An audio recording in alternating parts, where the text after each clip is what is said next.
Daily Diet with Father Pascal. Now, leprosy was a terrifying disease because of the social rejection and the devastating impact it had on its victims. And it was incurable. In Jesus' day, the Greek word for leprosy was used for a variety of similar diseases. Some forms were contagious, disfiguring, and deadly. In keeping with the law in Leviticus chapter 13 and 14, Jewish leaders declared people with leprosy, lepers, unclean. This meant that lepers were unfit to participate in any religious or social activity, because the law said that contact with any unclean person made that person unclean too. Some people even threw stones at lepers to keep them at a safe distance. Even the mention of the name of this disabling disease terrified people because they were afraid of catching it. Lepers lived together in colonies outside their community. Most would remain there until they died.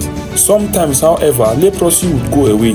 Then the person would return to the priest and ask to be declared clean before returning to the community. That this man with leprosy came to Jesus reveals the man's great courage. His begging on his knees reveals his desperation and his humility. His words to Jesus reveals his faith. The priest will only declare this man clean, but only Jesus Christ could make him clean forever. Like leprosy, we have all been deformed by the ugliness of sin and its deadly nature, and we all have it. Only Christ's healing touch can miraculously take away our sins and restore us to our real living. But first, we must realize our inability to cure ourselves. And why did Jesus touch him, since the law forbade touching of leper? He touched him to show that all things are clean to the clean, and to the pure in heart, nothing is impure. The touch of Jesus Christ heals diseases. It heals isolation.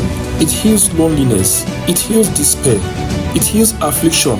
It heals brokenness, and it restores one back into his relationship with God. The irony here is that Jesus Christ risks becoming unclean himself in order to make the leper clean. Just as he stretched out his hands to the leper and touched him and made him whole, Jesus stretched out his hands on the cross to make all of us whole. Finally, in all things, we must pray that the will of God must be accomplished in our life, just like this leper prayed. If you wish, Lord, you can make me heal.